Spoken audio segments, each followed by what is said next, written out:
the content creator for True Horror Stories POV. And this is the backstory episode for episode 40. Yeah, so the most asked question for this episode is, why is the title Evil Eye ka? Why is it Evil Eye? Okay, so actually we disclaimer we actually didn't want to do this story because it was very sedih, and I didn't feel like I initially lah, I didn't want to do any story that has to do with sihir or black magic or any kind of this kind of stuff initially, but after we read her story and then we interviewed her, and then when we macam try to understand what's going on kan, we actually found out that there's actually more to it in her story, and so that's why we decided, you know what, this is actually one of the story that we want to do, so that we can actually create awareness on these kind of things, and also jadi pengajaran, be a teaching lesson to people, to everyone lah.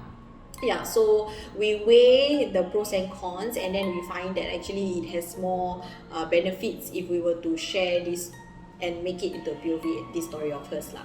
So so without further ado, I'm just gonna show you guys the interview session I had with her.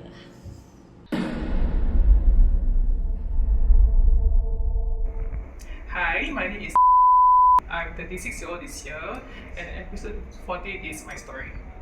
Okay, so first of all, I'm married to my husband, and I'm actually his second wife. Okay, so the first wife actually agreed untuk we both to get married. This is a mutual agreement because they are okay with me being the second wife, and then because the first wife basically not able to get pregnant, so she is agreeable with me getting married, so to get zuriat in a sense, yeah. So the three of us tak ada issue, kita semua okay, we are happy together, no issues, we go makan together, we go holiday together, semuanya okay until when I got pregnant. That's when things happen. So after when I got to know that I'm pregnant, first wife got to know I have a difficulty in my life every day basically. So every day kalau nak pergi kerja ke, nak bangun ke, semua susah.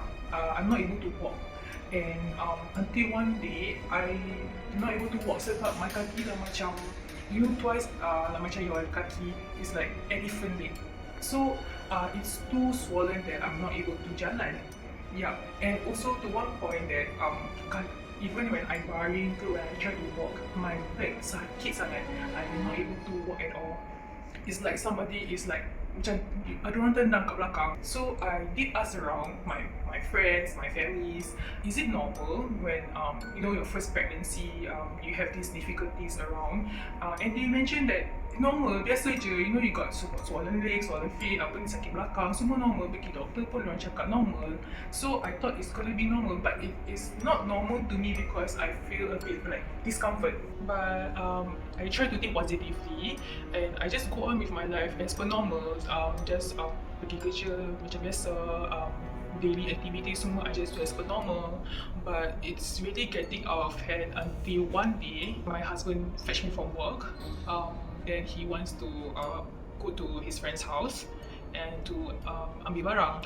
So kita just stop dekat tepi je, thinking that it's okay je lah, dekat tepi je. But I decided to stay in the car because I tak larat, I dah ngantuk, I dah penat. So I just stay dekat kereta je. So I asked my husband to quickly take his barang, then come back lah. Okay, my husband already go off, I dah ngantuk sangat. I just nak tidur. So I just elakkan mata. Then but I heard someone singing, but it's not macam, like suddenly someone is just singing kat belakang, but it's too dark and sunyi, so it's not normal. So okay lah, I just buat bodoh je. I terdengar kereta tu punya alarm yang macam ada orang buka pintu. So I macam I thought my husband dah balik. But then when I wake up, tak ada orang. So okay lah, I just macam dah penat kan, okay lah, I just keluar dan tutup pintu balik. But when I try to tutup pintu, suddenly I ternampak macam just kelibat. Then I try to pusing, there's someone actually sitting on top of, you know macam kat rumah-rumah, then suddenly dekat, they just sit down dekat atas tu macam kayut-kayut. Yeah, so that's not normal. So I terkejut, I lari balik dekat dalam kereta, I tutup balik. So then after that I try to macam okay, just baca je selawat semua, try to baca kursi semua lah. But then suddenly I terdengar ada orang tanya, cakap macam itu anakku, ya, itu anakku, aku nak kau mati, that kind of thing. Yeah, so I macam takut lah, of course I terkejut. Then after that dia hilang, but I still actually feel the presence behind me. Then I try to pusing. So when I turn back dekat my window, actually I saw that thing again, holding onto a baby. You imagine holding onto a baby. Then of course I terkejut. Then I just tutup mata. Then after that I just baca selawat again, I baca ayat kursi again. Then after that it calms down. I think calms down after that. Terus after everything calms down, tapi I terdengar balik orang tu cakap, benda tu cakap, itu anak saya, aku nak kau mati, banyak kali. Terus when I turn back at my kat belakang, benda tu dah dengan saya kat belakang. Macam it's just there dengan baby tu, like wanting me to be dead. So I takut, so I buka pintu, I terjatuh. Yes, I dah terjatuh. Then I feel something that's like pulling my stomach out, macam pulling your baby out. You can really feel it. Then after that, I dah nampak darah banyak sangat. Then lepas tu I nampak my husband datang.